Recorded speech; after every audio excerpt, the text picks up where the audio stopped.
Today with House File 2092, but before we get there, we do have a quorum, and Representative Petersburg would you like to approve the minutes for March 14th, 2023. Thank you, Mr. Chair. I would move the minutes of March 14th. Perfect. Thank you very much. Any discussion? Seeing none, all those in favor? Aye. Anyone opposed? Motion passes. All right, we are now going to move on to House File 2092, if I can find it in my notes, thank you. And we have a lot of testifiers here today to testify on this bill and the next bill that we have. So we're gonna need to keep everything tight to 2 minutes, so please just keep that in mind as things go forward here. And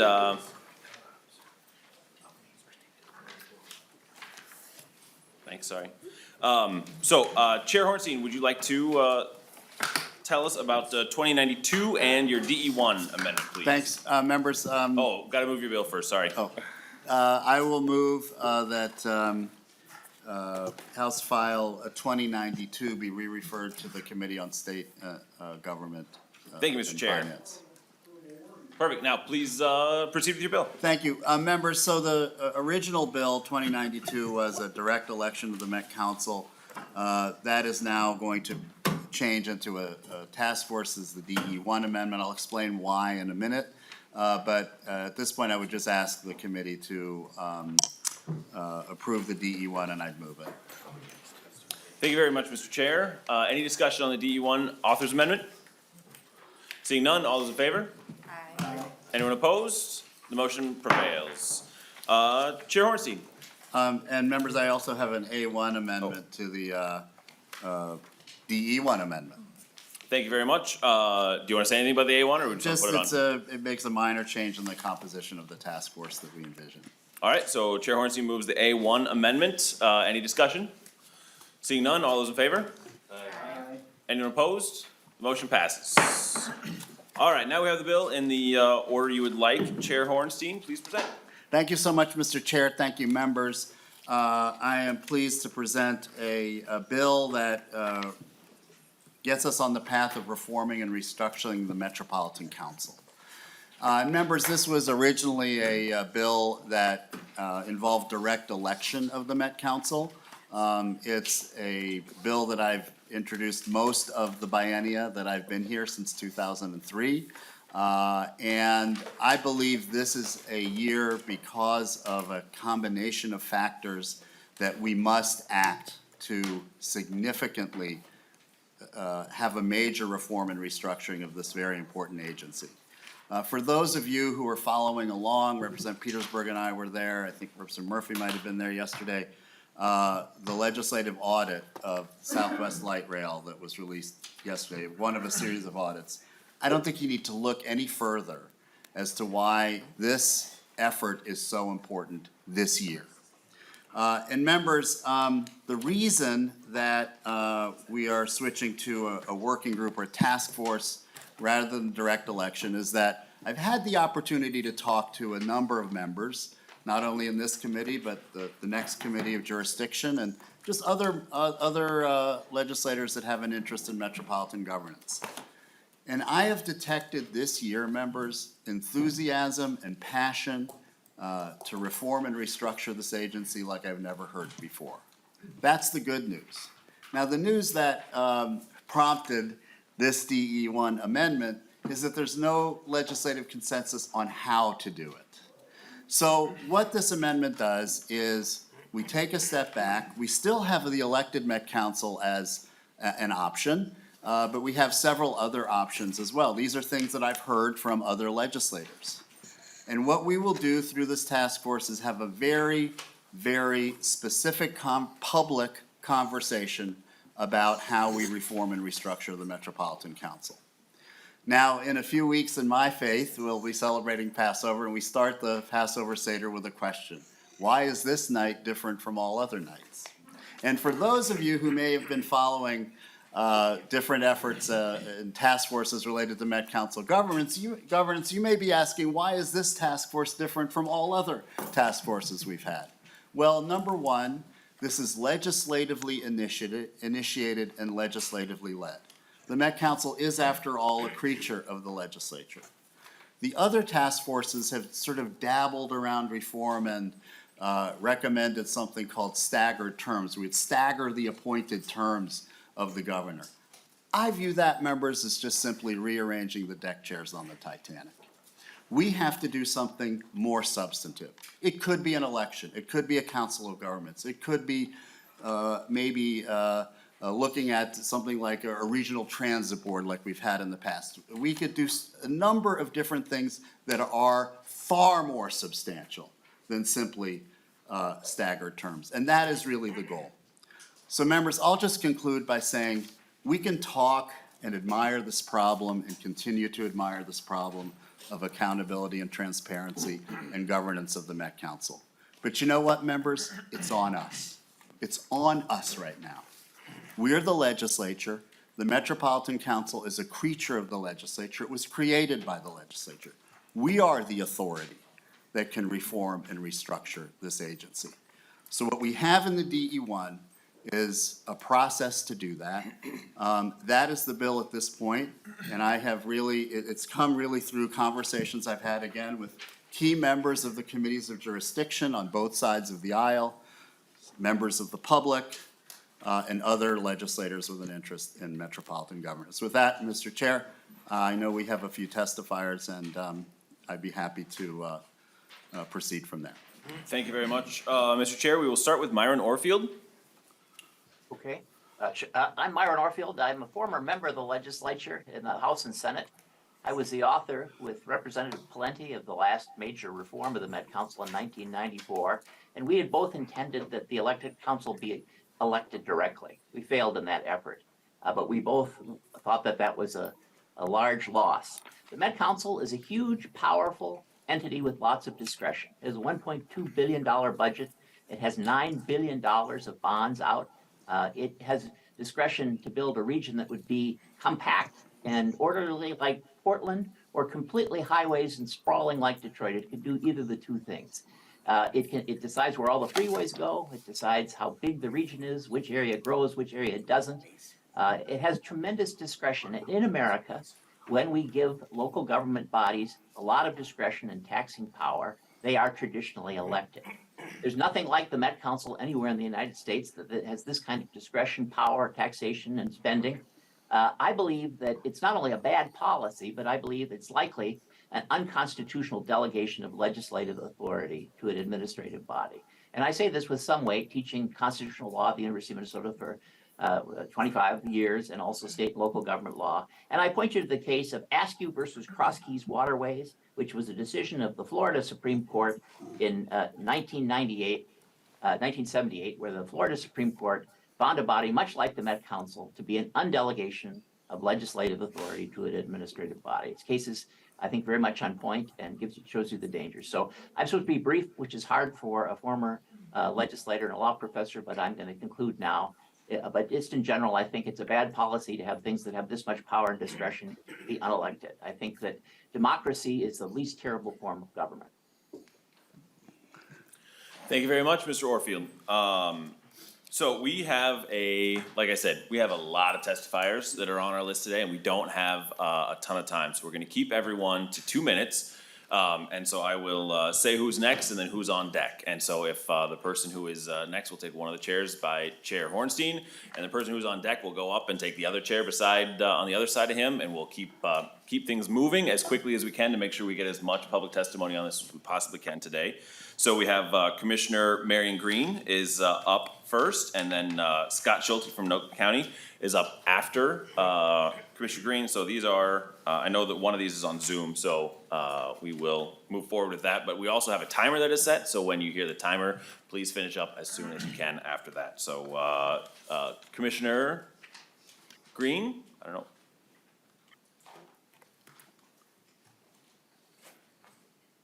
I don't see the commissioner in the room, and not on Zoom. I just thought we'd show up. So we'll move on to Scott Schulte, Commissioner Schulte from Anoka County, which is on Zoom, and then Eva Young is after Commissioner Schulte. Thank you, Mr. Chair and Representative Hornstein and committee. Thank you for hearing my testimony. I'll be brief.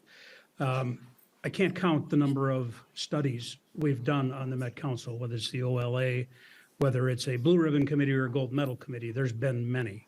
They all come up with the same thing, that we need to reform the Met Council. I applaud Representative Hornstein in his willingness to embrace an elected Met Council of some form, whether it's a council of government or a direct elected Met Council. We support in Anoka County a council of governments as opposed to a direct election. Nonetheless, we're here to discuss the delete all amendment at this point. Again, I'll ask you to remember two numbers, 402 and 1. And those relate to, there are 402 metropolitan planning organizations or Met Councils across the nation. There is only one that has appointed officials. 401 are all elected in some form or another.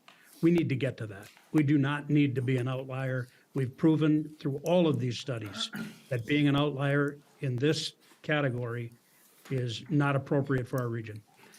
Thank you for hearing my testimony, and thanks for bringing this forward, Representative Hornstein. Thank you very much, Commissioner Schulte. And next we have Ava Young, and then following Young is Tracy Penny, and both of these are via Zoom.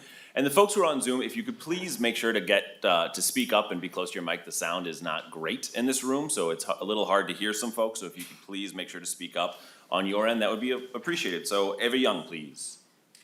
Hi, my name's Eva Young, and can everybody hear me?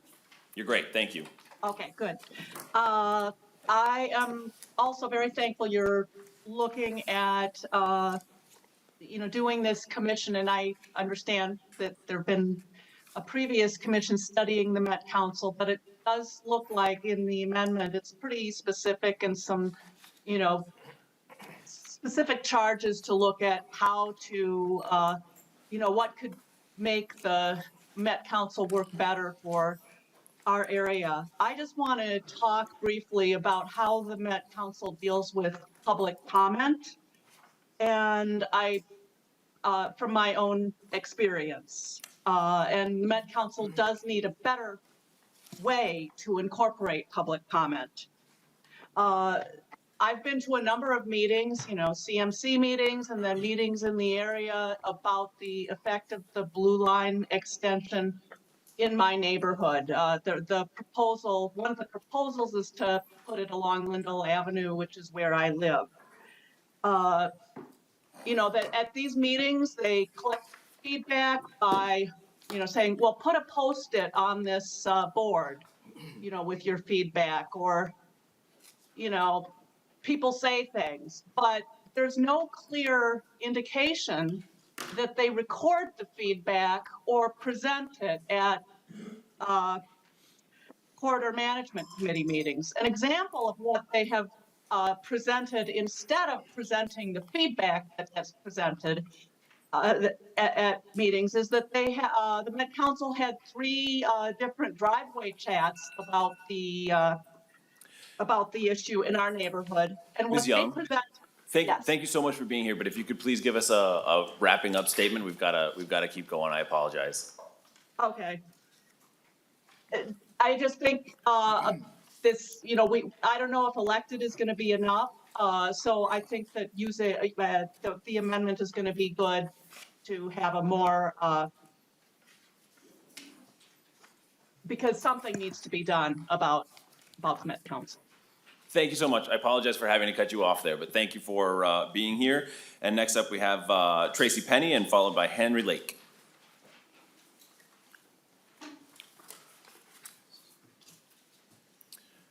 Tracy Penny? Could you, if you're, make sure you're unmuted, because we Hello, cannot can hear you you. hear me? There we Can you go. hear me now? Tracy? Hi. Hi. Please state your name for the talking record about and please the- proceed. My name is Tracy Penny, and I'm on today speaking about Met Council's Blue Line Light Rail in the Lindell area of North Minneapolis. The residents are not happy with them coming through, saying that Lindell Avenue was below poverty level, making $24,000 per year. They also stated the residents didn't have transportation, The train will provide it for the residents, told them the residents let them know that they have multiple cars, trucks, and boats. We stated, how can we be below poverty level ranging from 4,000 to 5,000 in property tax per year? We asked, where did they get their information? They were not forthcoming. They said it came from the census. The residents stated, if you had really checked out our area, you would know that that isn't true. Even when they seen it wasn't true, and that the residents of Lindell Avenue North did not need light rail transportation because they are not below poverty, and they don't need transportation to get where they need to go. And also, the neighborhood is predominantly Black on Lindell Avenue North. And Lynn Park is called suburb in the city. And it is about 20% or less in the nation of Black homeowners. Governor Tim Walz stated he wanted to help disparities that affected the Black residents. After that statement, I believe that Tim Walz would not let Met Council, along with Blue Line Transit, aligning their train behind homes, Lindell, devaluing the property, taking away wealth and generational wealth. The train travels behind homes that have children. The light rail will not let homeowners know what the square footage would be that they would be taking from their property. They refuse to give information when asked, just showing lines on a map. So how will Black homeowners still be at 20% when Black homeowners are being devalued, along with Met Council devaluing the Black residents also? Thank you, Ms. Penny. Appreciate you being here. Next is Henry Thank Lake. you. Please state your name for the record and continue with your testimony. Yes, Henry Lake Sr. One of my concerns is that some of the meetings we've gone to seem like we get different answers from different individuals that's supposed to be speaking for Met Council that's hosting those meetings. The last one I went to, there were some residents there that had asked for a meeting where they could ask questions to Met Council, and that the rest of the people at that meeting could hear what they were saying and what the answer was. They told us, well, the individual that was hosting that day, he told us that there would be no more meetings like that where they are getting beat up by us, the residents, when we only ask questions about what's happening to our neighborhood when this train comes through. I don't understand, if you have other alternate routes that you can take, why would you want to come right through the middle of this residential neighborhood? We see what happened with that Cedar condos. From what the media has said, that they've spent around $3 billion with that one Southwest rail.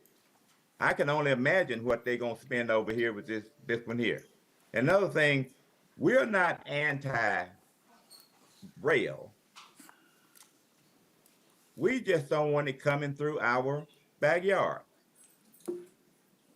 What I was told a couple of weeks ago, that my fence would go, probably the trees would go, and it would be close to my house by And the Mr. time Lake, they got done coming down Lindale. Mr. Lake, we've got to move forward here, so could you please wrap up and we'll go to the next testifier? Well, I really don't want Lynn Park to be another Rondo or Cedar condo. Thank you very much. Understood. Thank you so much, Mr. Lake, for being here. Next, we have Emma Adams, followed by Kathy Nitsky. Yes, I'm Emma Adams. My concern with the Met Council is they seem to not care about the impact of the Blue Line extension project on the Lindale route. Can you hear her? Yeah, you said it loud and clear. You're doing great. Thank you.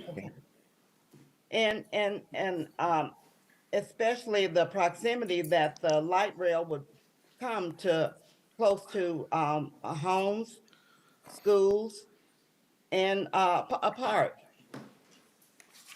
And there appears to be a lack of consideration for the lifelong, over 40 years investment that people in Lynn Park have put into their homes. No concern for the structures of the homes during and after the construction of a light rail in their backyards. And there should also be not be a light rail 1 block from 3 schools, especially elementary ones, and a park where young kids play. Not caring about the safety of the children and other impacts to them. A train being that close to schools and a park could cause a terrible tragedy in the future that no one should have to bear. Because at that point, when that happens, thoughts and prayers are too late at that time, when it could have been prevented. Safety for the children should be a top priority. Thank you. Thank you so much, Ms. Adams. Appreciate you being here. Next, we have Kathy Nitsky, followed by Mary Paddock. Please state your name for the record and proceed with your testimony. Hi, good morning. I'm Kathy Nitsky. Can you hear me fine? Yep. Thank you, Representative Hornstein and the Transportation and Finance Committee. I do live in Lynn Park along Lyndale Avenue here in North Minneapolis, 24 years. As you've heard from other neighbors, we have been frustrated when we attend driveway chats, meetings. It doesn't seem to fit our needs of and for the people. It works for Met Council.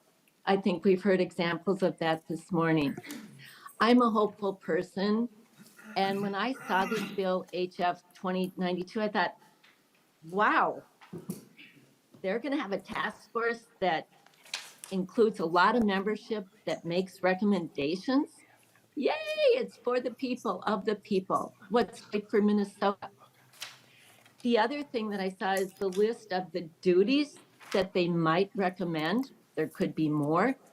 I thought, wow, we have to be hopeful here as residents of North Minneapolis. There are people like you in that room that do care. You put in the energy and the work, and I appreciate that. I hope you do support this bill. It's going to be the needed collaboration, restructuring of the Metropolitan Council and their work. Thank you. Thank you so much for that perfect timing and for your testimony, so thank you for that. Next, we have Mary Paddock, followed by Commissioner Marion Green. Good morning, Mr. Chair and committee. Can you all hear me clearly? Yes, we can. Please state your Thank name you. for the record.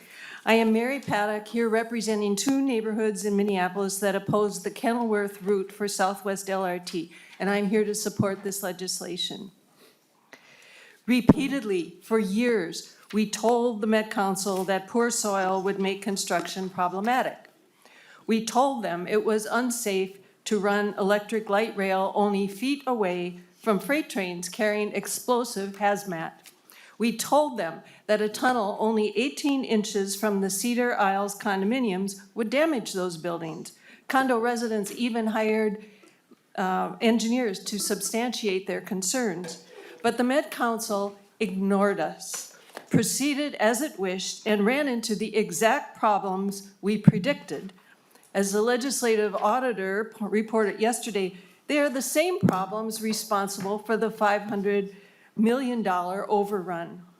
Incredibly, the Met Council now calls those problems unforeseen.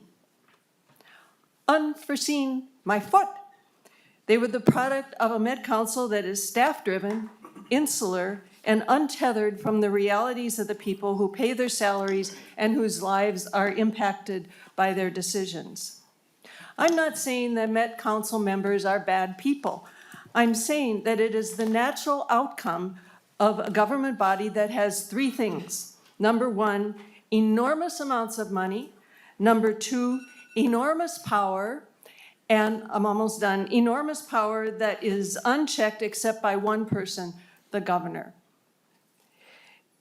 There have been governors in my life that I've agreed with and those that I've disagreed with, but I don't think any of them have been corrupt. But there have been corrupt governors in Illinois, Connecticut, Louisiana, North Dakota, Oklahoma, West Virginia. It could happen anywhere. It could happen here. Legislators, you have the power to fix this mess by making the council accountable to the public. Please support this legislation. Thank you. Thank you, Ms. Paddock. Next, we have Commissioner Green, and then followed by Tim David. And so, Mr. David, if you could please just take the other chair that's available up there, we'll keep this moving. Thank you very much. Commissioner Green. Thank you so much, Chair Tabke, Chair Hornstein. Thank you, members. My name is Marion Green. I'm Hennepin County Commissioner for District 3 and Chair of the Hennepin County Regional Rail Authority. Thank you so much for the opportunity to testify today. Hennepin County is home to 1.3 million residents, has 1/3 of the state's jobs, and is the administrator of the state's largest social safety net. As such, the county has a deep interest in the current and future success of our region and our entire state. The county and the Regional Rail Authority seek to serve residents with convenient, equitable access to jobs, schools, their daily needs, and invest significantly in the region's transit system. We're also committed to combating climate change and working collectively with the region to meet the state's carbon emission goals and improving the quality of life for our residents. We take a regional point of view in our vision for our region. Our vision for our county is a county where our residents thrive and where our economy thrives. This is the same vision that we have for the region as well as for our county, and we engage in many partnerships to advance that vision. The Met Council is critical to the success of our region and to tackle the significant challenges we face in building a more equitable economy and tackling climate change. Its core functions match those needs, but the Met Council's current structure makes it beholden to statewide politics and statewide interests rather than the interests of the region. As elected, an elected Met Council will be more accountable to the district and to the voters and to the region it serves. Restructuring the Met Council is not a new idea, but it is an idea whose time has come. And I will speed up. You know about the January 2011 report where the auditor recommended that the legislature should restructure governance for the Met Council. And just yesterday, the legislative auditor recognized that the Met Council's accountability to Minnesota taxpayers is limited and indirect. We've been admiring the problem for too long. Let's take it on.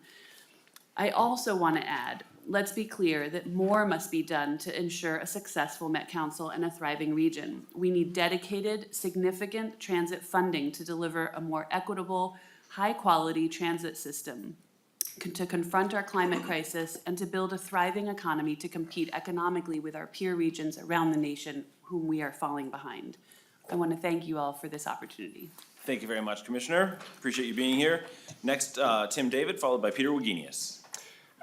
Good morning. My name is Tim David, committee members and chair. I lead the No Rush Line Coalition, which is opposing the Purple Line BRT from St. Paul to Maplewood to White Bear Lake, because we do not feel it fits our communities. We fully support this amendment to 2092, which could lead to significant improvements in the accountability of how the Met Council delivers its services. I previously worked at the City of Minneapolis for 12 years as an analyst evaluating performance of city departments and 13 years at Deloitte Consulting evaluating performance of government agencies at state, local, and federal level. So I have some background in this area of public sector service delivery. Our group, the No Rush Line Coalition, during the past 20 months has talked to and listened to thousands of residents in numerous communities, hundreds of businesses, and numerous elected officials who do not feel the Met Council is representing them.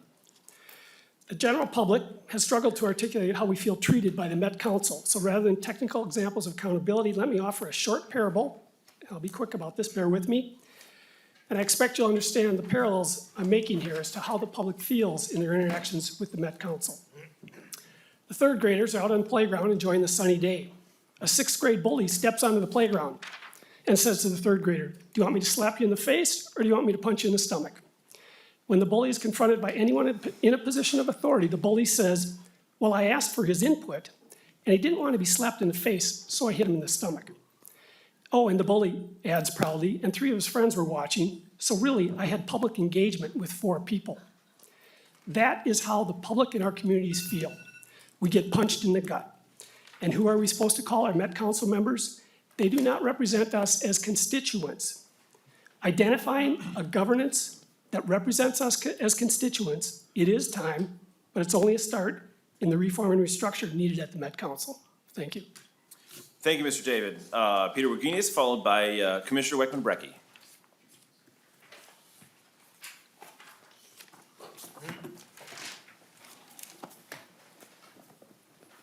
Thank you, Mr. Chair. Peter Wagenius from Sierra Club. Governance of Metro Transit is bizarre. Not just bizarre by national standards, but also bizarre by comparison here in Minnesota.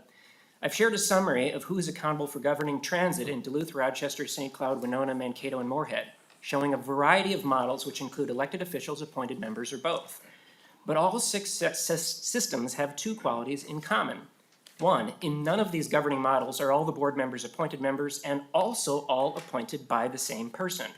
2, none of the elected officials or appointees are chosen based on statewide election results. In all of these models, those in charge are accountable only to local voters.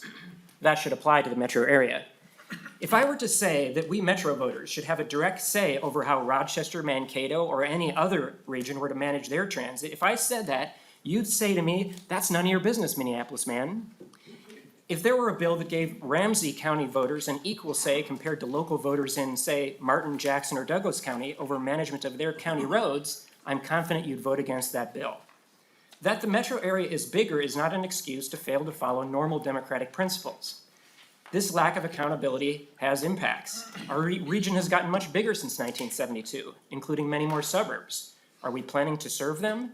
When I last testified to this committee, we spoke about 2 main tools to rapidly expand metro transit: arterial BRT, which is progressing, albeit slowly. But what about highway BRT? What about Highway 36, 394, 35W North, 169 south to Shakopee, or 55 West? These corridors were studied and found worthy nearly a decade ago, but that plan has been sitting on a shelf. If Met Council members were accountable to their voting constituents, the agency would be making the case to serve all of their constituents, not managing expectations for an administration with other priorities. Thank you, Mr. Chair. Thank you, Mr. Wagenius. Commissioner Weckman-Brecky, followed by Matt Massman. No.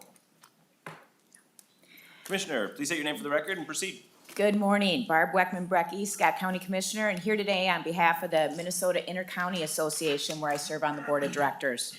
Thank you, Chair Hornstein, for authoring House File 2092 and for the opportunity to share comments. We support the reform of Metropolitan Council government structure for the Twin Cities region and really appreciate the task force structure called for in the DE amendment. Actually, a little bit excited about it.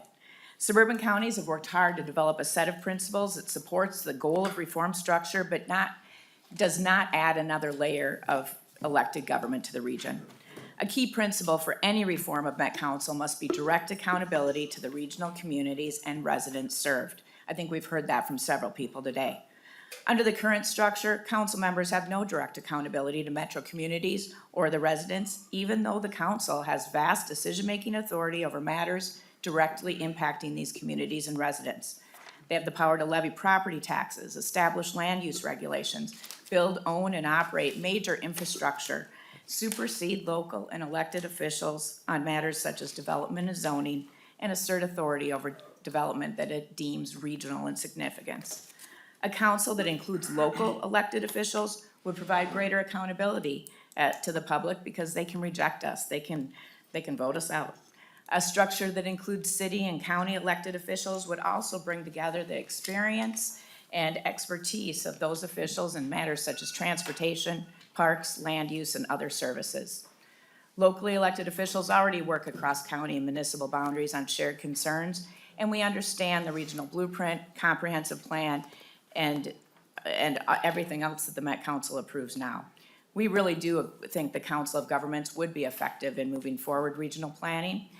And additionally, as referenced in the task force amendment, realignment of the Met Council also offers an opportunity to review responsibility for operation of regional planning, including how to best align certain functions within the context of existing state and local agencies.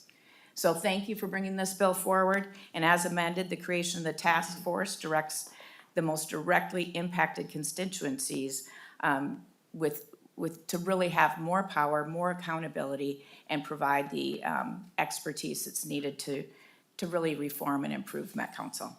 Thank you. Thank you very much.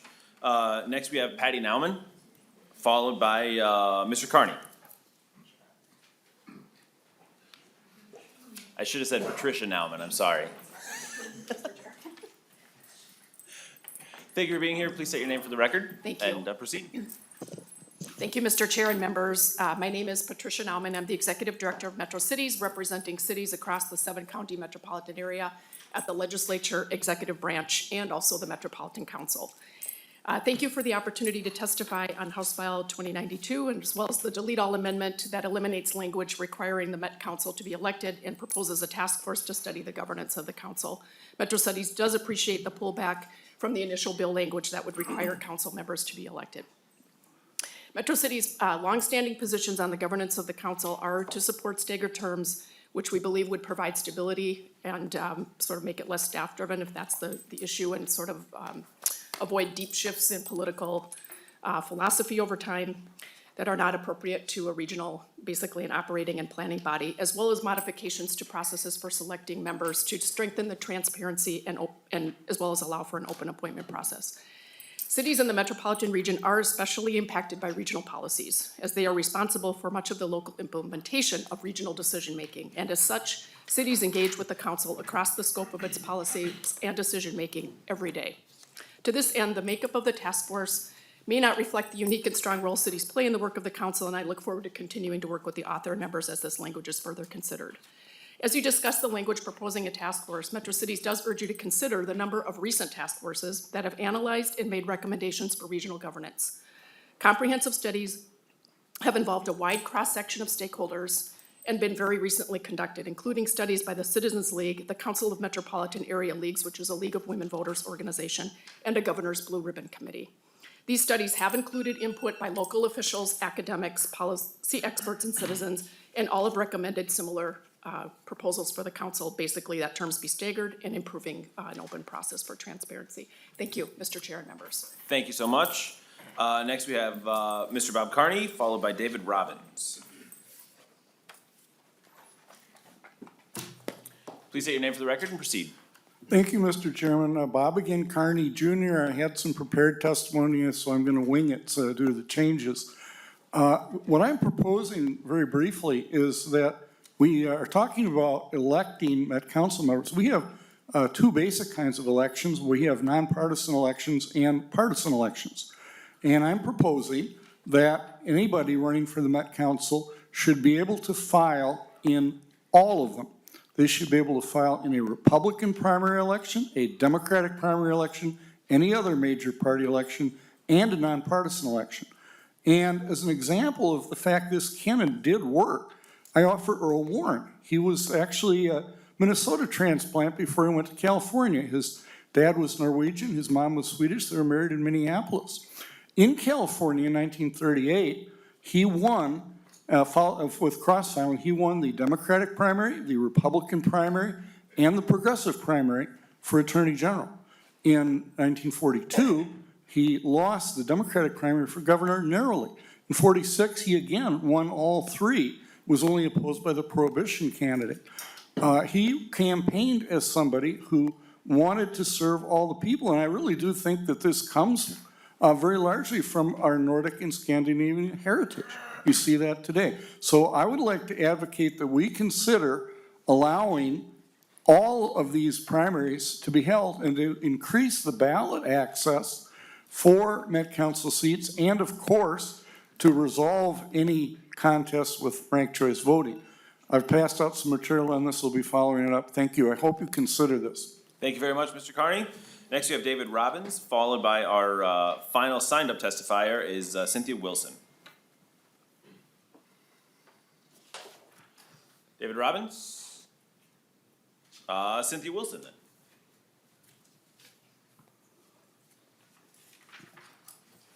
Last chance.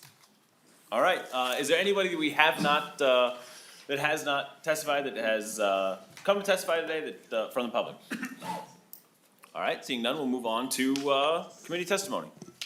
Discussion, not testimony, however that works. Anyone?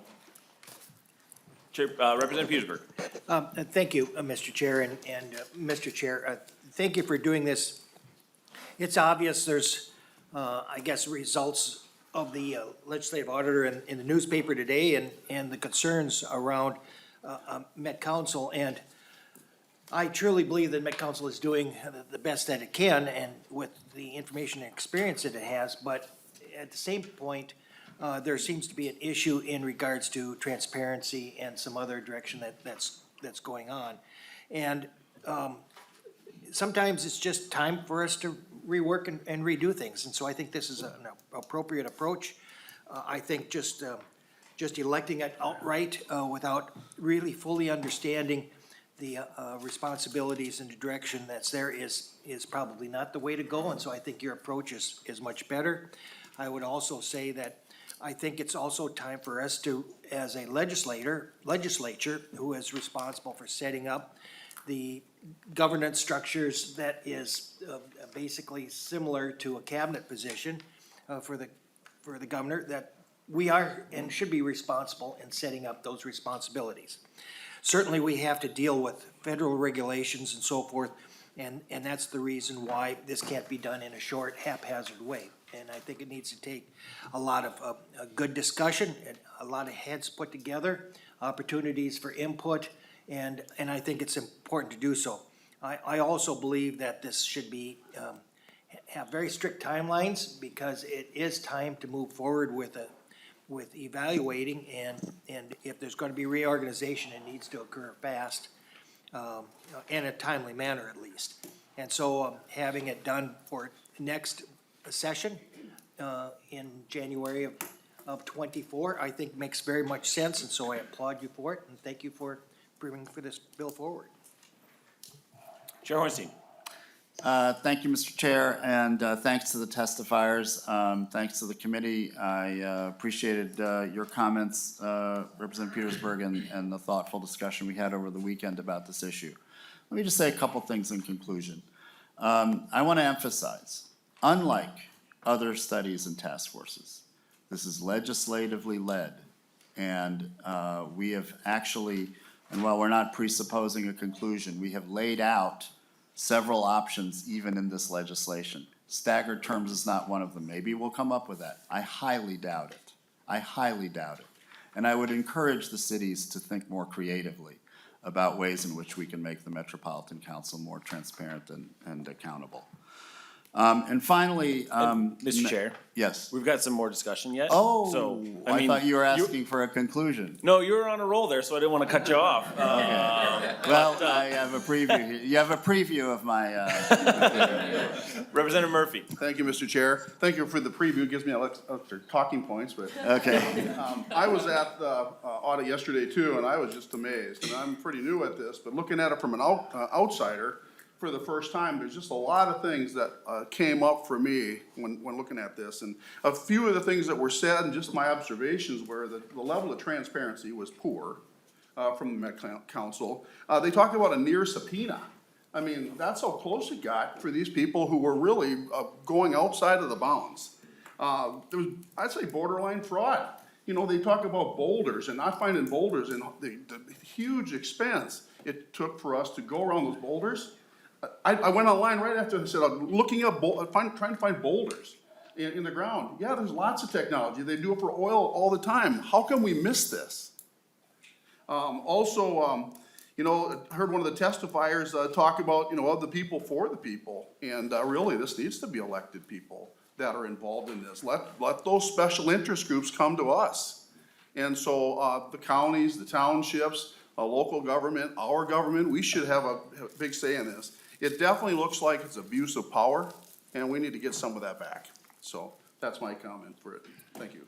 Thank you, Representative Murphy, and I just want to, for the record, echo and give a solid ditto to what Representative Petersburg said, that I think that this is a really great way forward, and I appreciate it. And now you can do your closing remarks, Okay, Chair well, you heard Hornstein. half of them. And so this is really, again, something different. And I will also emphasize, we have a timeline, and it would be my expectation, in fact, that we do not end this biennium. We do not end this biennium without a major reform and restructuring of the Met Council. Again, this is our responsibility as legislators. The ball is in our court. We've set up a very good process that's legislatively led to do what needs to be done. And I think you heard testimony, people feel urgency around this. So here's my concluding pitch here, Mr. Chair. My first term was, I got elected in 2002. My first term was in 2003. I was in the minority, and I at least figured out one thing at that point, that you try to get someone in the majority to carry some of your ideas if possible. So that year, I proposed an elected Met Council. And the Republican who carried the bill was from Woodbury, a fellow freshman at that time, Karen Klinsing. And I remember the testimony where she came and brought some patriotic symbols to the hearing, including, I think, a couple of American flags. And she simply said, this is about one thing. It's very simple. No taxation without representation. And I do believe that is one of the main reasons we need to do this, and I ask for your support. And I'll renew my motion that House File 2092 as amended be re-referred to the Committee on State and Local Government, or State Government Finance. Yep, Chair Hornstein renews his motion that House File 2092 as amended be recommended to be referred to the Committee on State and Local Government Finance and Policy. All those in favor?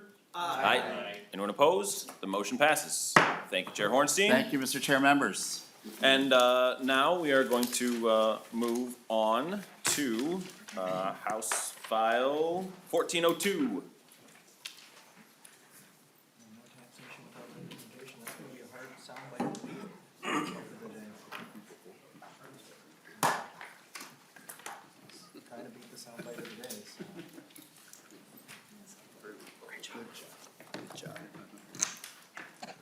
Okay, members, we're now on Representative Hanson's bill, House File 1402. And I will move House File 1402 with a recommendation to be re-referred to the Committee on State and Local Government Finance and Policy. Welcome back to the committee. And I believe we're going to go right to your bill and the testifiers. I see that you have an A1 amendment. No? I do not have an amendment. I think those are ours, I think. Oh, sorry. All right. The A1 amendment is coming later. Sorry about that. Yes. Please present your bill. Thank you, Chair, and thank you, committee members. Good morning.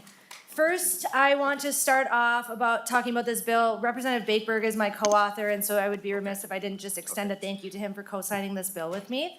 And I really appreciate the conversations he and I have had about this and other things, so I hope he sees this at some point, but thanks again for that. This initiative has bipartisan support in both the House and the Senate, and it has in the years past as well.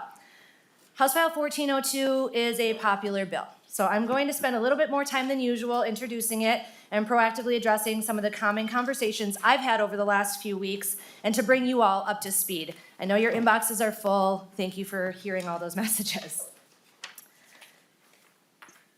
In short, this bill provides the option for municipalities to choose, again, this is not mandatory, to utilize statutory authority to provide a fair way to charge for new transportation infrastructure and infrastructure that's necessitated by growth and ensure that development pays for itself and is not foisted on the backs of cities' existing property tax base.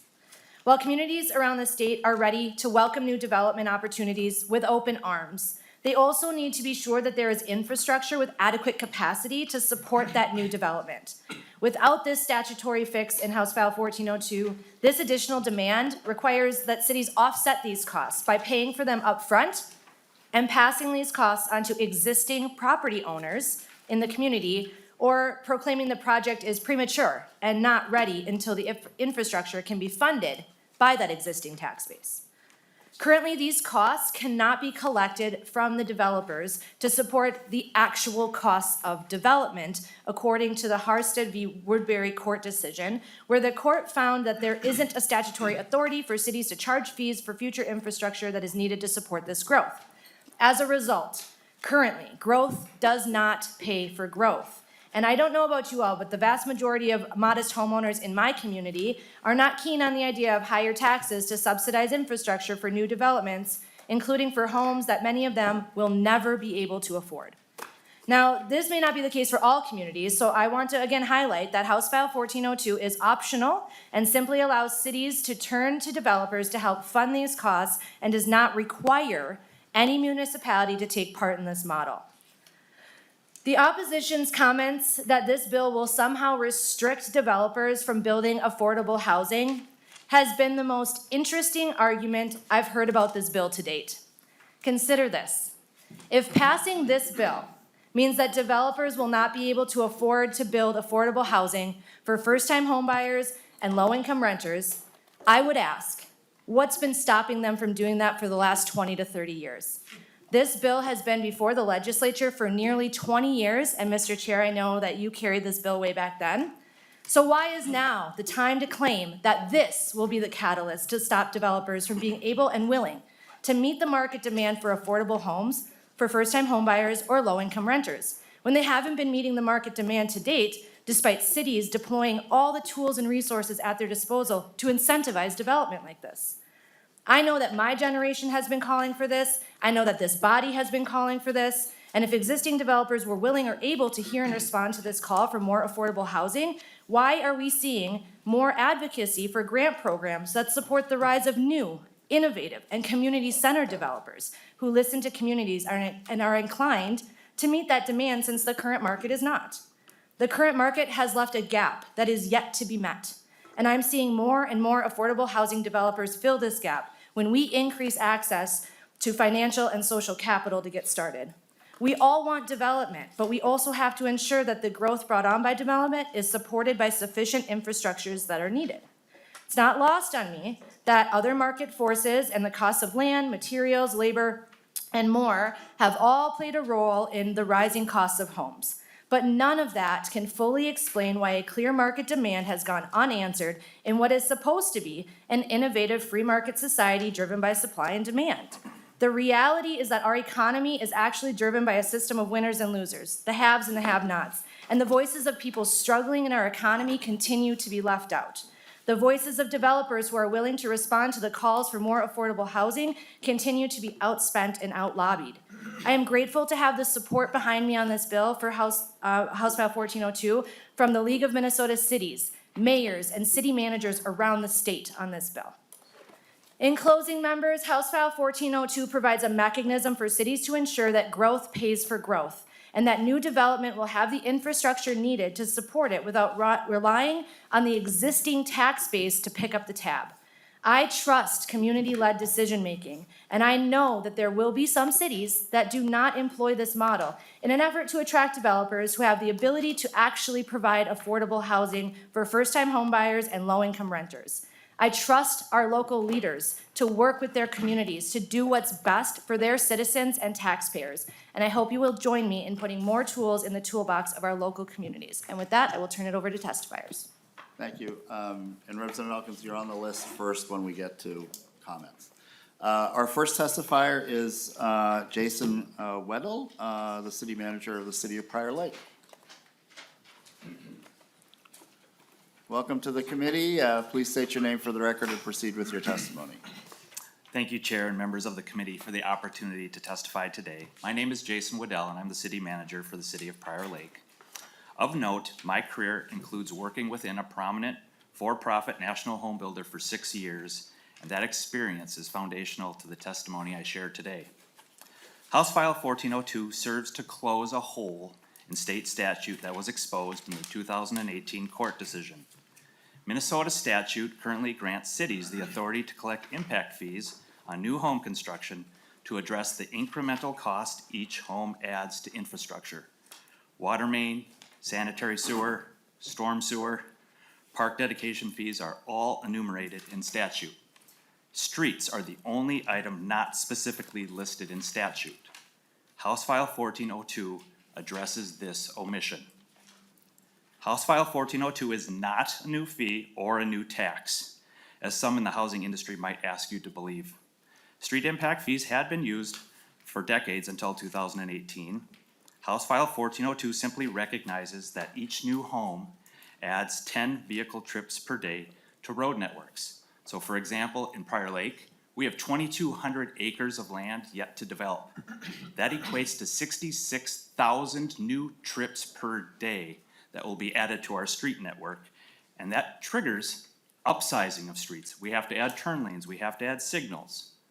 House File 1402 places those costs on these new homes versus subsidizing home builders by shifting those costs to our existing taxpayers.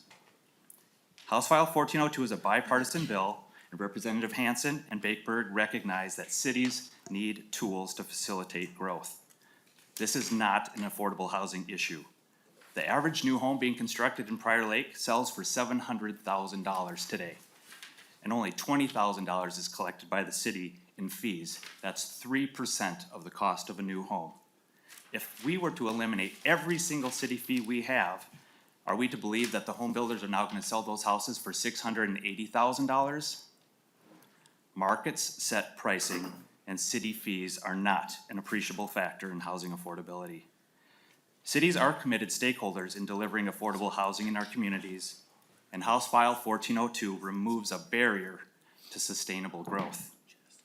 The absence of a fee is not the absence of a cost. It's transferring that cost to someone else. Thank you for your time, and we humbly request you address the omission in statute by fully supporting House File 1402. Thank you, Mr. Waddell. Next, we have Mayor Jim Hovland from Edina.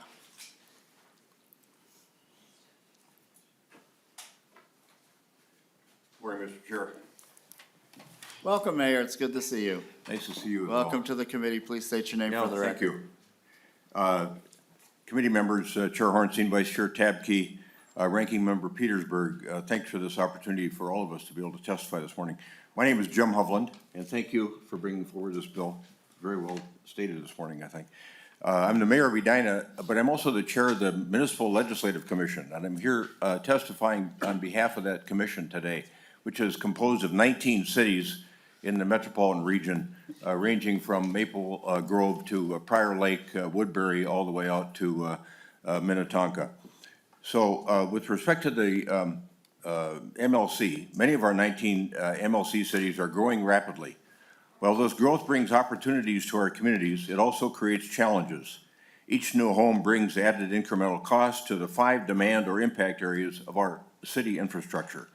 These 5 areas are freshwater, wastewater, stormwater, parks, and cars on our roads or our transportation infrastructure systems. Every new home adds 10 to 14 trips per day to our streets. At present, cities have statutory authority to levy impact fees on 4 of those 5 infrastructure areas, the lone exception being street impact fees. While many cities charge a street impact fee along with other impact fees for decades, while they did charge them for decades, the Minnesota Supreme Court found that absent clear statutory authority, cities could no longer levy the impact fee for streets. House File 1402 addresses this statutory deficiency, rightfully placing streets alongside water, wastewater, parks, and stormwater. House File 1402 further ensures that the incremental costs of growth will equitably be attached to each new home and not to be subsidized or left to existing taxpayers to pay for this impact on the overall transportation system. Absent House File 1402 passing into law, our 19 MLC cities will be in one of 3 untenable positions: declaring proposed developments premature or effectively disallowing otherwise beneficial development, given the existing inefficiency of the existing roadway networks to safely handle increased trips by that growth, allow growth to continue adding burden caused to existing residents as road capacity degrades, or transfer this uncovered cost of growth to the backs of existing taxpayers in order to expand roadway capacity to levels necessary to accomplish new development. House File 1402 addresses the missing infrastructure piece we have for roads. As drafted by Representative Hanson, it fully aligns with provisions for parks, water, wastewater, and stormwater that are in statute today.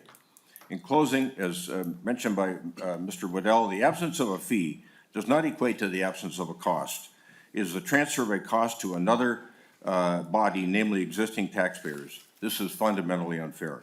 Thank you for this opportunity to testify this morning. Thank you, Mayor Hovland. Next, and I'll remind our testifiers here, we would like you to keep it to 2 minutes or less. We have some amendments and committee discussion to follow. Next, we have Roz Peterson. Oh, I'm sorry.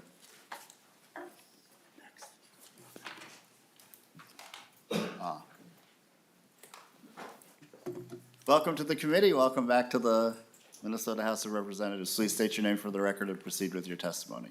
Thank you, Chair Hornstein and members. My name is Roz Peterson, and I'm the Public Policy Director for NAIOP, Minnesota. NAIOP is the national chapter of developers who do commercial properties as well as multifamily and industrial. We provide education, research, and best practices in commercial real estate. Our chapter is over 600 members strong, and on behalf of our members, I'd like to share our collective opposition to House File 1402. I will simply say we oppose this bill because of the burden it will place on new development in our state.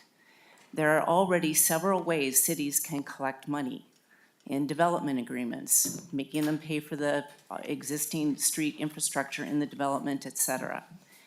Developers are struggling with higher interest rates, time-consuming regulations, supply chain issues, the labor shortage, and higher material costs, making it nearly impossible to build.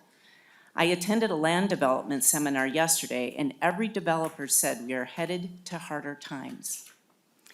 Minnesota is already an outlier with taxes and higher fees in comparison with other states. It is things like this bill that cause people to not want to invest in new developments projects in Minnesota, as it is a very risky business. You can lose everything. Our development costs, taxes, and fees on a per square foot basis are dramatically higher than compared to other regions where you are seeing significant growth.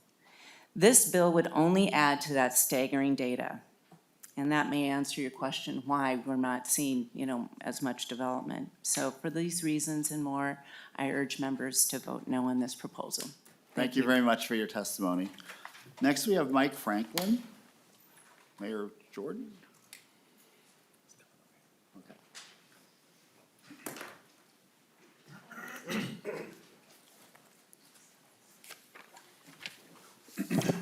Thank you, Chair Hornstein and members.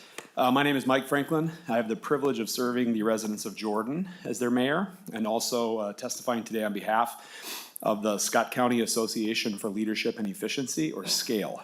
And I also have the privilege of following Manager Waddell and Mayor Hovland. So you get the brief version of my testimony, since you already heard some of the important elements of it. Scott County is among the fastest growing counties in the state, and Jordan is a rapidly growing city within Scott County. This is obviously a great trend for us, but growth brings incremental costs to city infrastructure, as you've heard. Each new home generates additional demand for city services, including parks, water, sewer, and of course, as you've heard, 10 vehicle trips per day to collector road infrastructure. The members of SCALE believe that it's critical that new development pay for itself. Documented fees for new street infrastructure ensures that this development is planned, connected with the source of the incurred costs, and that protects current residents and taxpayers. These are critical priorities for us. So the slightly repetitive part, but bears repeating, that we believe this bill simply closes a hole in statute that incorporates some of those other incurred costs, but glosses over one, which is namely roads. This bill addresses that omission in an important way because, as you've heard again, but it's important to reemphasize, the absence of this ability to collect a fee is not the absence of the cost. And in this case, it is a transfer to other payers, meaning property taxpayers. The cities and townships and Scott County Board of Commissioners have taken up this priority collectively, but also individually, And you have a letter in your packet that's actually signed by all 8 Scott County mayors, as well as the Scott County Board Chair, signifying our alignment on this issue. And I know there's many, many more beyond that, as you've heard. Thank you very much to Representative Hanson and to Representative Bakeberg for presenting this bipartisan legislation that ensures cities have the tools they need to size infrastructure to meet demand without artificially placing the cost of growth onto our existing taxpayers. Thank you very much. I'd be happy to respond to any questions you may have. Thanks so much, Mayor Franklin. Next, we have Daniel Lightfoot from the League of Minnesota Cities.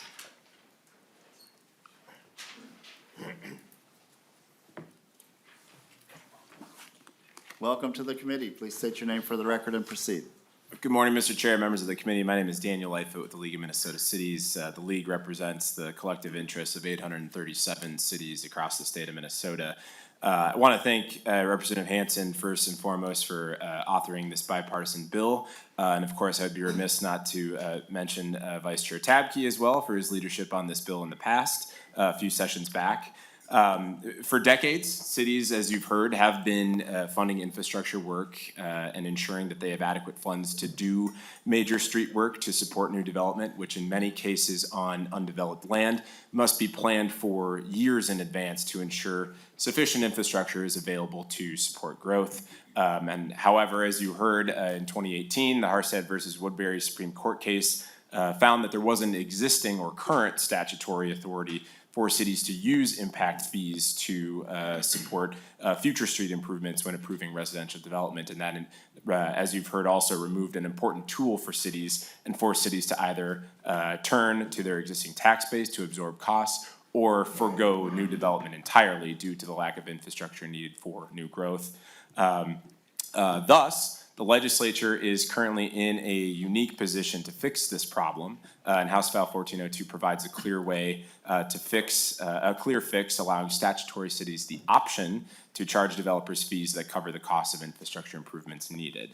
And just to talk a little bit about the bill language itself, the language before you, House File 1402, was developed after multiple stakeholder meetings between both proponents and opponents of the bill, and included generally 4 key principles that were agreed upon in general in those meetings. Number 1, development should pay for development, including for some public infrastructure outside the development that is connected in some fashion to the development. 2, any legislative solution should contemplate equity of fees, including the impact on what we call first in, last in development. So one developer in an undeveloped area is not paying for the full freight or cost of infrastructure to support the other developments. 3, that fees, and we acknowledge, are a part of the cost of housing. But I would note an important caveat to that was mentioned before. Just because fees are a part of the cost of housing, there is no direct relationship between lowering these fees and an equal and opposite lowering of the cost of housing. The latter, of course, is driven by the market. And then 4, no stakeholder, including cities, are interested in impeding desired development. And there has to be an essential nexus to the fees imposed and the municipal purpose for the fee. This is a fee that is charged because of development and allowing growth to pay for growth. Thank you, Mr. Lightfoot, very much Thank you, for your Mr. Chair, testimony. Next, we have Mayor Brad Wiersum from the city of Minnetonka.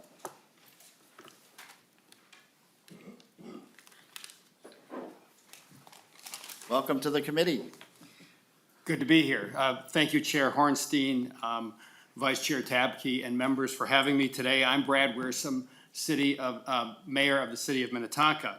I also want to thank Representative Hanson for authoring this important bill for growing cities like Minnetonka.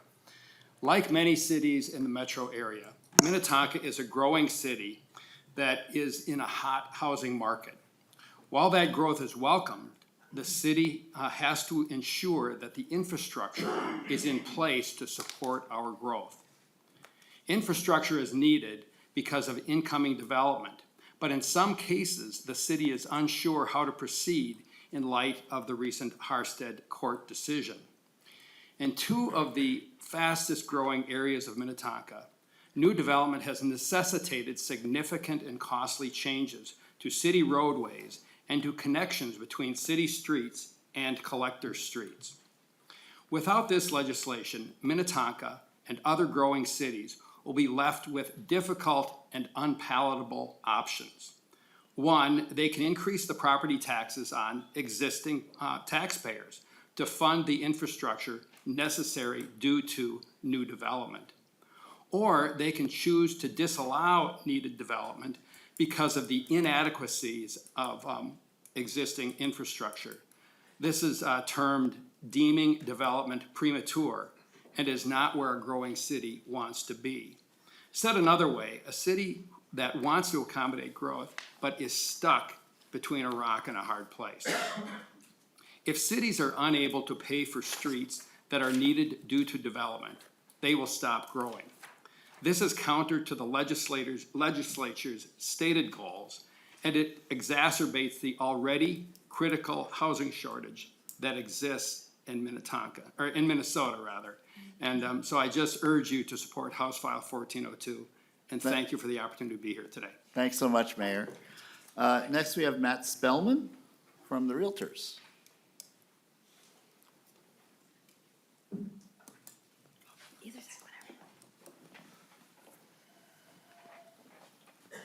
Welcome to the Transportation Committee. Please state your name for the record and proceed with your testimony. Thank you, Mr. Chair and members of the committee. My name is Matt Spellman. I'm the Director of Governmental Affairs for the Minnesota Realtors Association.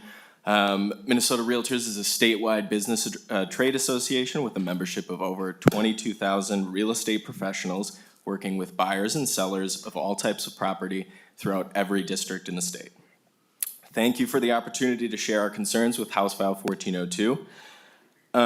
Minnesota is experiencing a chronic housing supply shortage, particularly at price points that are broadly affordable to more Minnesotans. Minnesota's supply problem has been and continues to put significant upward pressure on home prices. I want to highlight a few key metrics for the committee as you consider this legislation today.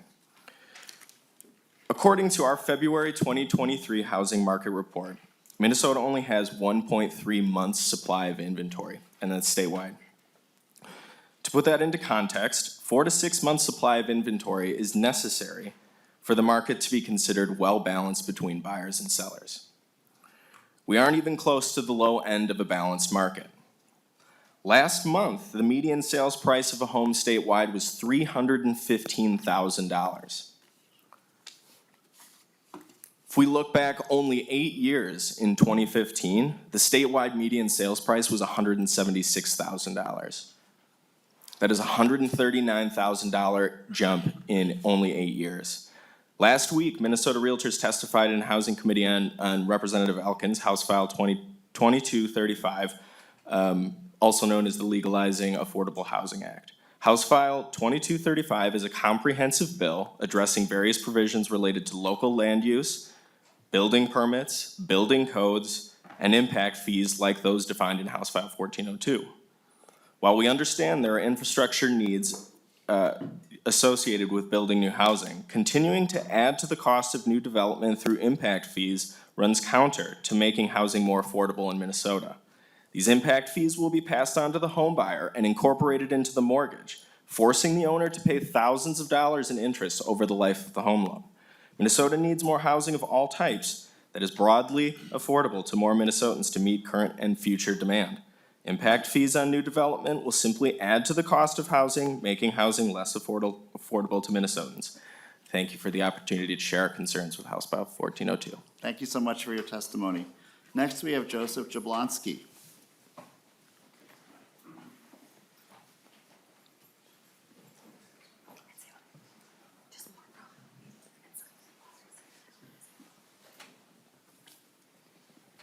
Please state your name for the record. Welcome to the Transportation Committee.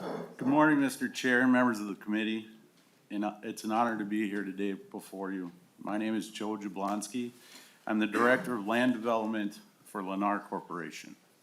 Working for Lennar over the last 20-plus years, I've had the privilege to work in many municipalities throughout the metro area. In doing so, to create neighborhoods where thousands of Minnesotans proudly now call home. I'm here today to speak in opposition of the new proposed street impact fee bill. A street impact fee adds to the cost of home ownership, specifically for new construction. An impact fee such as this places undue burden on new construction, requiring new homeowners to pay for infrastructure upgrades that will benefit an entire city and existing homeowners as a whole. As an example, a new developing subdivision with 100 new residents could be asked to fully fund an intersection improvement that has been deemed failing in its current state, applying new fees such as these to fix problems that already exist. That is what this fee allows for. City area charges for sewer, water, storm sewer, and park dedication fees that have been mentioned in previous testimony generally increase by 10% year over year. Coupled with rising costs for materials, labor, housing affordability, and new construction, climbs dramatically to the price where it outpaces the affordable aspects for people to reach. The second part of this bill that is of particular concern to the housing industry provides municipalities the opportunity by ordinance to reject a subdivision based on inadequate road infrastructure within a city. As a developer, this is a particular concerning statement that gives the city the ability to deny subdivisions for a road or traffic issue that may be in an unrelated part of the city. There is already enough land use and zoning code regulation. Municipalities do not need more opportunity to prevent landowners from developing their properties. There are better ways to fund street Mr. improvements. Jablonski, we've had a lot of testimony from the proponents. I'll give you just a few more, another half minute, because we want to get some parity with the opponents. But if you could wrap it up in Yes, a half please. minute or so, Thank you. that would be great. There are better ways to fund street improvements. The collaborative approach used by the cities of Maple Grove and Inver Grove Heights, for example, have proven that there are successful ways to fund road improvements within a city. At a time when fees and development costs are already at an all-time high, adding an additional tax such as this is just the wrong approach. Thank you for your time. Thanks so much for your testimony. Thank you. The last testifier who was signed up ahead of time is Nick Erickson from Housing First. Welcome to the committee. Please state your name for the record and proceed with your testimony. Thank you. Good morning, Mr. Chair, members of the committee. My name is Nick Erickson. I'm the Senior Director of Housing Policy for Housing First Minnesota. We're a statewide trade organization who build the communities and places that we all call home. Our organization's mission is homeownership opportunities for all, and that's what brings me here today, because this bill really places homeownership at threat. And as state legislators across the nation are lifting roadblocks to housing affordability and access, including the lifting of the impact fee that this bill creates, we would stand apart and be the one state adding to its housing cost problem. Now, you've heard a lot of statements about the Hornstein v. Woodbury case. Just a clarification for the record. These fees have never been authorized under state law. This has been alluded to several times. There's been a 20-year legislative fight to create this housing tax. This has never been authorized. Any past collection would have been done so in violation of state law, which was actually on the record in the Hornstein v. Woodbury case, when the city was told in order to continue collecting this fee, state law would have to be changed. Now, I have studied the past illegal use of this housing tax, because that's what this is. It is a tax on housing. And when asked, asking cities to show a specific property and where these individual road improvements were paid, or where, can you trace the money from a home buyer who paid this tax? Because it's not developers who pay this tax, it's home buyers, and they're paying it at 15-year high mortgage rates. And we asked them, can you show us where this housing tax was paid? And they could not point to a specific land or specific lot, specific home, and what street improvement projects were paid. And that is, raises significant questions about fairness and access. Now, these, plenty of options exist for cities. There's street, special assessments, property tax payments, TIF, special service districts, and I could go on. The important thing about all of these is not a single one of these includes mortgage payments. These are tacked on to a property tax bill or another method. None of these are paying 7% interest for 30 years on a housing tax. And, you know, that really is important because just last week, I spoke to the Minneapolis Star Tribune. I don't know if you saw this on Sunday. Minneapolis Star Tribune talked about the need of and the lack of new starter homes and existing starter homes in the market. Interestingly, Minnesota stands apart. We have a median new home price of $523,000, nearly $100,000 more than our neighboring states, including Illinois. Here in the Twin Cities, and Mr. Jablonski's company is operating in many of these states, we have less than 2% of our new housing available at the sub $300,000 price point. Yet in communities like Indianapolis, Chicago, where Lennar and many other Mr. of our Erickson, members. again, I'll give you a little leeway Okay. here, but we need to move on. Well, I'll tell you, they allow these homes to be built. Where allowed, new starter homes are built. Just as you're considering creating this housing tax, because again, that's what this is, you are making our housing problems worse and stand apart from every other progressive legislature in the country who is instead lifting these roadblocks to housing affordability and access. Thank you. Thanks so much for your testimony. Members, if there's any quick comments or questions related to the testimony, and then we'll dive into our amendments. Okay, all right. You did want to talk. Okay, Representative Elkins. Yeah, but this, Mr. Chair, more comments or Okay. reaction to the testimony Please, than proceed. questions per Yes. se. So, first of all, I would like to thank Representative Hanson for bringing this bill forward. As she knows, I've been working in this battle for a number of years as well. I want you to know that while we were sitting here, I signed on to your bill, so. I have to say that I found the testimony of Mr. Waddell and the two mayors compelling. I have been studying this problem for a long time, and my basic assessment of the problem is that developers talk about, you know, the three L's being the main factors of the cost of housing: land, labor, and lumber, and to that I would add a fourth L, which is law, which is the regulations that we and cities promulgate. And that makes this problem complicated. There are lots of dimensions to it. In my opinion, the most important of those is the supply of land. Prices for housing are not determined by cost. They're determined entirely by supply and demand, and right now we have a severe restriction of supply, and the main point of leverage in the supply is zoning and local regulations. And as we heard from Mr. Waddell and the mayors, when cities are not given a tool to finance the cost of the infrastructure needed to support housing development paying its own way, they have a number of means at their disposal to block the development of land just by not making it available. They discussed one this morning, declaring development premature. They can also formally declare building moratoria. They can force the developers to only develop under the very expensive and complicated planned unit development process, which is expensive to go through and adds risk to the process. So cities have an almost unlimited array of tools to prevent development that does not pay its own way.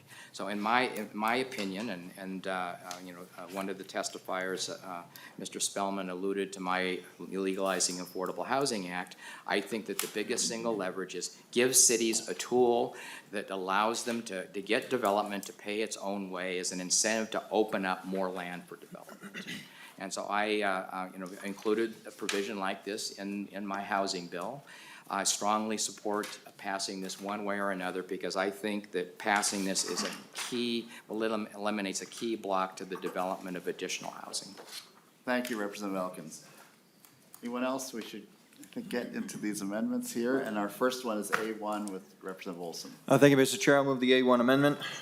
A1 amendment is moved. Perfect. So this amendment makes absolute sense in my mind due to the fact that the reasons that everyone has testified for this is that they can utilize it to help the development that they're assessing that fee onto, even though there are already numerous tools in the toolbox, as we like to say, with cities as to how they can develop their own communities.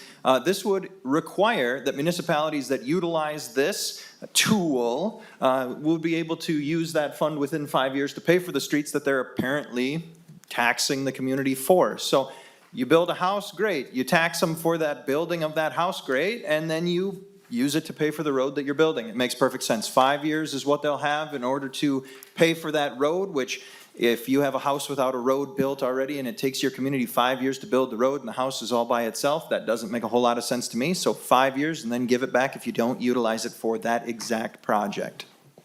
Thanks, Representative Olson. Representative Hanson, do you have a response or recommendation to the committee on this amendment? Thank you, Chair, and thank you for the intent of the amendment. In my discussions with our stakeholders, this is not supported. 5 years is a non-starter. Cities don't control the pace of development, and so I would ask for a no vote. Last word, Representative Olson or others. Committee discussion, Representative Olson. Well, I think that that's pretty interesting that you're going to assess the fee 5 years before their housing development or their real estate development begins. I think that's pretty poor planning on the part of the community. I would ask for a yes vote and a roll call on this. Roll call is requested and granted. Is there any further discussion? The author is recommending a no vote. Any further discussion? Okay, I saw Representative Petersburg in position with his mic, but maybe that's just a vote. Okay, the clerk will take the roll. Hornstein. No. Hornstein, no. Tabke. No. Tabke, no. Petersburg. Aye. Petersburg, aye. Brand. No. Brand, no. Elkins. No. Elkins, no. Fogelman. Yes. Fogelman, yes. Hudella. Yes. Hudella, yes. Kegel. No. Kegel, no. Kraft. No. Kraft, no. Murphy. Yes. Murphy, yes. Nelson. No. Nelson, no. Norris. No. Norris, no. Olson. Yes. Olson, yes. Sensor Mira. No. Sensor Mira, no. West. Aye. West, aye.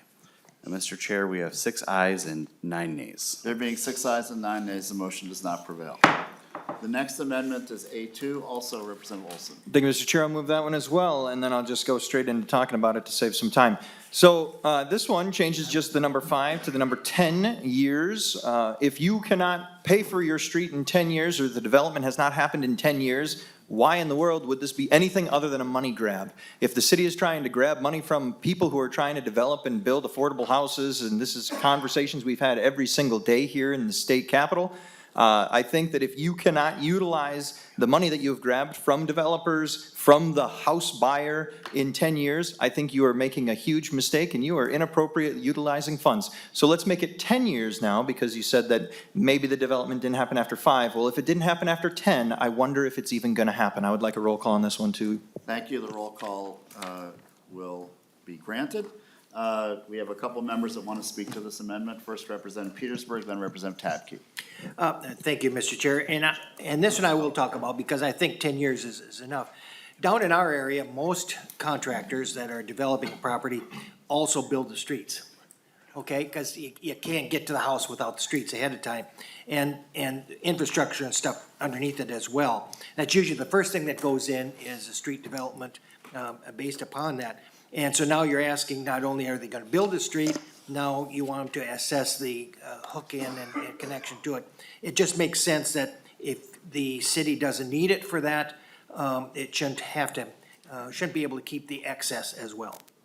Thank you, Representative Petersburg. Representative Tabke will actually be speaking after the amendment. So, Representative Hanson, do you have a comment or advice for the committee? Thank you, Chair, and thank you again for the intent. Again, in our communication with stakeholders, 10 years is closer to a reasonable negotiation. I wish you had reached out sooner, so we could have really worked on the language. But the language here really isn't ready for prime time, and so for that reason, I would ask for a no vote. Thank you. The author requested no vote. Representative Wilson. Thank you, Mr. Chair. It's interesting that this has been going on for 20 years, this bill, and I would still state that the entire bill in itself is not ready for prime time. It's actually quite terrible in all reality. I think that 10 years is more than enough to develop a road. If you can't build a road in 10 years, if you can't build a building in 10 years, what are we doing? Building a castle? Are we building the Taj Mahal here? And anyways, the Taj Mahal would have a pretty huge tax base if it was privately owned, which would then maybe pay for that road. Thank you, Mr. Chair. Thank you. Spoken like a true social studies teacher. Thank you. He knows about the Taj Mahal. Okay, members, we have a roll call, and the clerk will take the roll. Hornstein. No. Hornstein, no. Tabke. No. Tabke, no. Petersburg. Aye. Petersburg, aye. Brand. No. Brand, no. Elkins. No. Elkins, no. Fogelman. Yes. Fogelman, yes. Hudella. Yes. Hudella, yes. Kegel. No. Kegel, no. Kraft. No. Kraft, no. Murphy. Yes. Murphy, yes. Nelson. No. Nelson, no. Norris. No. Norris, no. Olson. Yes. Olson, yes. Sensor Miro. No. Sensor Miro, no. West. Aye. West, aye. Mr. Chair, we have 6 ayes and 9 nays. There being 6 ayes and 9 nays, the motion does not prevail. The A3 is our next amendment, Representative Petersburg. Thank you, Mr. Chair, and as long as we're doing roll call, let's do the roll call on this one. All too, right, as the well. roll call is granted. You're getting good at these. So we heard a lot about the Met Council and transparency and other things yesterday and so forth. This basically is just a transparency amendment that says within 30 days of the imposition of this, that the community is notified about it, because it does more than just talk about the imposition of the fee and the applicant. It also talks about the number of units and so forth, which I think is very important for the community to know who may not have followed along. So I'm asking for a yes vote on this one. Thank you. Is there discussion? Okay, Representative Tapke. Thank you, Chair Hornstein and Representative Petersburg. So I think this should actually be the other way around. So what this bill does is it keeps development fees from going on existing property taxes. That's what it does. This is a way to keep property taxes lower for communities. And so the way this should work is if developers were needing to do something, that has to get paid by somebody. And so it has to get paid by someone somewhere along the line. And the way it is right now is it goes to property taxes. And so this is a property tax on and new developments, in my opinion, should pay for themselves. And so the way your amendment is structured is that if someone is forcing, a new development is forcing more infrastructure to be created, then from there, that's what should be notified to the public, because that is going to be a direct property tax increase on the public, not this bill. We should be notifying the public on this bill, if it were to pass, that this is putting the development fees on the development, not on the existing property tax member. So that's existing property taxpayer. So I don't support your amendment as it is, but I'd absolutely, if this doesn't make it all the way through, that we should absolutely be alerting property taxpayers that development is forcing more property taxes on those folks. I'm gonna go to Representative Petersburg, and then we'll get some advice from Representative Hanson, and then we'll vote. Representative Petersburg. Thank you, Representative Tapke, for opening up that door, because I was gonna wait for my final discussions on the bill to bring that up. And because you talk about property taxes, and this fee is in lieu of additional property taxes for that property. And so it's important for the community around them to know what the cost is for the infrastructure. And one of the things that the mayors have all talked about, and I don't begrudge them, if I was them, I would look for every opportunity to increase my revenue source as well. One of the things that nobody talked about was the fact that these developments also increase the financial base for the property tax collections. Meaning that when that goes up and the houses are sold, that automatically has an increased value and increased revenue source for the city to use for normally what most people would expect is the cost of the infrastructure. And so you're asking not only the providers of the development to pay for the fees for maintenance. In some cases, they're already putting in the cost of the infrastructure. And then you're saying, but you also gotta pay for the fees for that, in which most people figure that the property taxes are used for the infrastructure needs. If we were to have an existing house needing infrastructure maintenance in front of them, they would have expected that their property taxes would have paid for that. That is the same thing here. If there's infrastructure needs, development connections, that's part of the cost of the city providing the business and an opportunity for us to implement revenue sources for them. If the city isn't collecting enough tax base in order to cover all the infrastructure, I would say shame on them, because that's their opportunity to do so.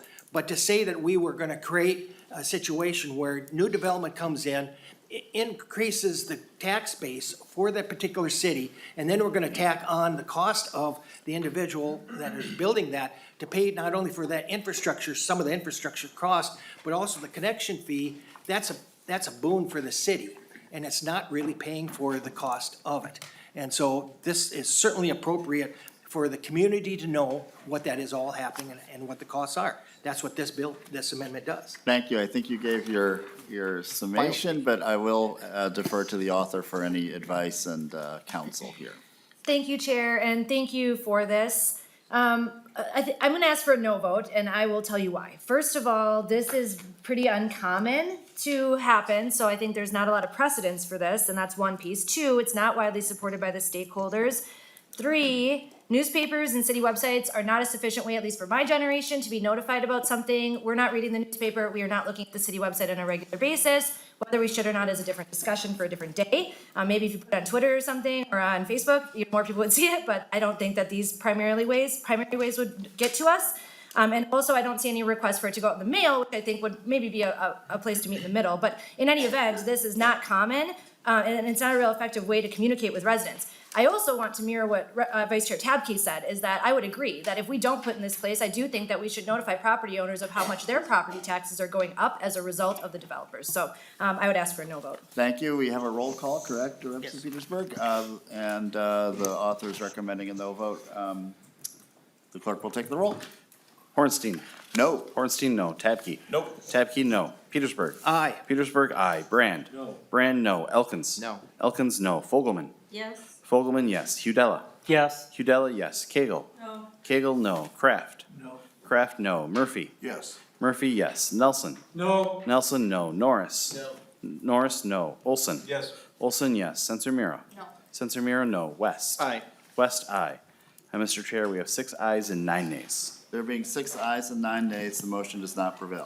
Our final amendment belongs to Representative Hudella, the A4. Thank you, Mr. Chair. I'd like to move the A4.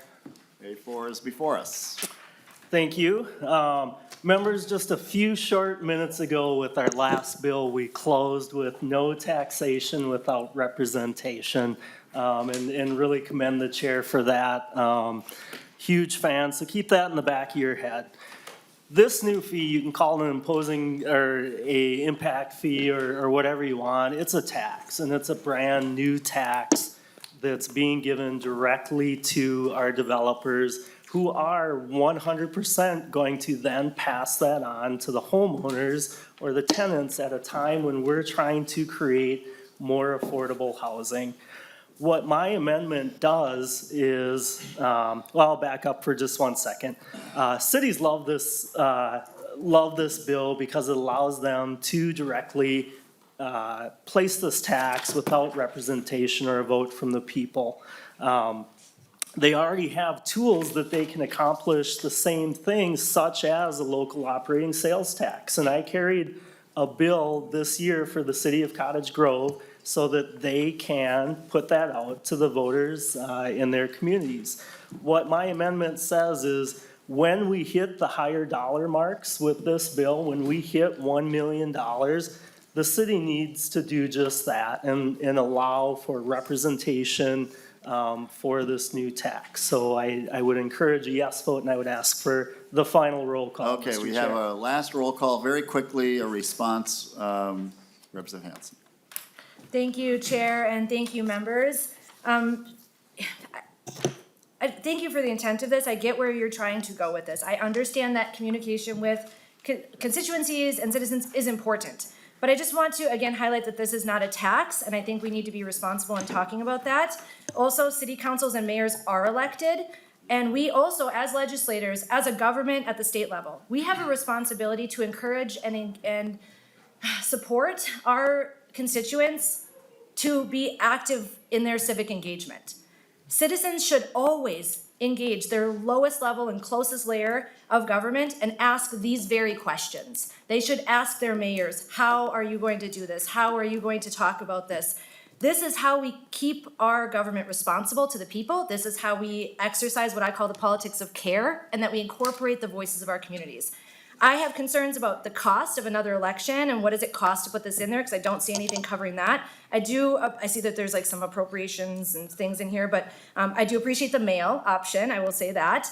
And I don't love that this would potentially delay developments that they're trying to get there. So again, you know, I do wish folks would bring some of this stuff sooner, because I could have gone over this with stakeholders and had some different answers from them for you. But as it stands, at the brief glance we had in the last day or so to look at this, this is not widely supported by the stakeholders, so I'm gonna have to ask for a no vote. Representative Della, any last word here? Just quick closing, we heard about 5 and 10-year windows for development, so I don't think saying, well, this will be delayed as dropping into the next election or special elections realistic. But again, members, the yes vote is a vote for no taxation without representation, and I ask for a yes vote. Thank you. Thank you so much. The clerk will take the roll. Hornstein. No. Hornstein, no. Tabke. No. Tabke, no. Petersburg. Yes. Petersburg, yes. Brand. No. Brand, no. Elkins. No. Elkins, no. Fogelman. Yes. Fogelman, yes. Hudella. Yes. Hudella, yes. Kegel. No. Kegel, no. Kraft. No. Kraft, no. Murphy. Yes. Murphy, yes. Nelson. No. Nelson, no. Norris. No. Norris, no. Olson. Yes. Olson, yes. Censor Mira. No. Censor Mira, no. West. Aye. West, aye. And Mr. Chair, we have 6 ayes and 9 nays. Thank you, members. Before we proceed to a vote, I will ask, Representative Olson wanted to make a comment. We'll go to the author and then and Representative Petersburg will make a quick comment. What's that? Oh, the amendments, sorry, the amendment does not prevail. Now, Representative Olson. Thank you, Mr. Chair. This is an interesting concept, an interesting bill, and it's been around for 20 years, as we said. Now, we had the testifier, or the author of the bill commented that this was a really popular bill. Well, it may in fact be popular if you include the fact that this bill has never once been carried or chief authored by the same person every single time in the last 20 years, which is really kind of a red flag in my mind as to why in the world we have this really popular bill that someone is putting forward and then realizing that it may in fact not be such a good idea. You know, there are so many tools in the toolbox of cities. I used to be the mayor of a small city, and I know those tools. You can assess streets, you can even, what we would do is if someone was interested in coming to our community to build something or to install a business, we would incentivize it. We gave one individual, they got 3 years without paying any taxes because they were bringing a business into our town. So, you know, if this goes through and the intent of it happens in these communities that are saying, oh, we just have to make these fees and pass it on to the homeowners, I would absolutely invite the developers to come to my neck of the woods. We'll actually help you build your buildings and help you develop because we want you there. When you're talking about building a development, I looked up Walmart here in Ramsey County. There's a Walmart that's paying $340,000 a year in taxes to their community. If you cannot pay for the road or the investment with the $340,000 a year that you are receiving from that business, you are doing something wrong, and you are just trying to grab the money from the people who are trying to live and work and thrive in your community. You talk about a tool in the toolbox, you know, this might be a tool, but this might be a rotten apple in your toolbox, and that will hurt every aspect of your toolbox. Okay, we are going to take 2 very quick comments and vote. Representative Petersburg and Representative Murphy. Thank you, Mr. Chair. I would ask for a roll call on this, on the final Roll call is passage. requested and granted. And then I would say, I gave you my spiel before, but I'll leave you with this question. The author said that my amendment was very uncommon, and we don't generally do that. Exact same truth can be said about this bill. It is uncommon, and we've never done it before. Thank you. Thank you, and Representative Murphy, and then we'll go to the author. Thank you, Mr. Chair. I just think the communities that I represent would see this as an anti-housing bill. I mean, when you're looking at trying to track growth, like Representative Olson talked about, there's lots of incentives always for new development, new businesses. And your home equity goes up when your community grows. And those are all benefits to you. The people that live in a community for a while, in a growing community, they get the benefit of being able to move from house to house or move into the country nearby because their home equity has gone up. So I just see that communities are gonna look at this as an anti-housing bill. Thank you. And Representative Hanson, if you have a few seconds, and then we'll go to a vote. Thank you, Chair, and thank you, members. I just want to make a few, like 1 or 2 sentence comments on what was just said. So yes, this bill's been around for 20 years. Yes, there's different lead authors, and there's a lot of reasons for that. Mentorship, shared leadership, different approaches, empowerment, teamwork. I could go on, but there's good reasons for it, and I don't think it should be a red flag. I think it should be indicative of our party's ability to work together on things and to spread the workload to do what's good for Minnesotans. So I want to double down on that. I also want to comment that Walmart is also one of the largest recipients of SNAP benefits in this country. So their business model actually costs taxpayers more money. And so low wages have an impact that we really don't incorporate into maybe the Transportation Committee. I'd invite you to come to the Human Services Committee to hear about how much we spend to subsidize some of those things. Thank you, Representative I will Hanson. also say that it's common for us to charge infrastructure charges for other things like sewage, and so there's that. So then can I go to my closing comments now, Chair? Representative Hanson, we really are over time. We need to vote. If you can just keep it to a minute or less. Yep, I can do that. I'll talk very fast today. So as I talked to my constituents last summer and last fall, and as I saw in every mail piece that went to my neighbors' mailboxes and clogged their YouTube consumption, I heard loud and clear that people in my community, especially in my age group, as well as seniors on fixed incomes, are largely struggling to make ends meet. They clearly called on and supported me with the hopes that I and our body would do our part to reduce the cost of out-of-control things on their checkbooks. And I think it's fair to say that this sentiment was heard statewide.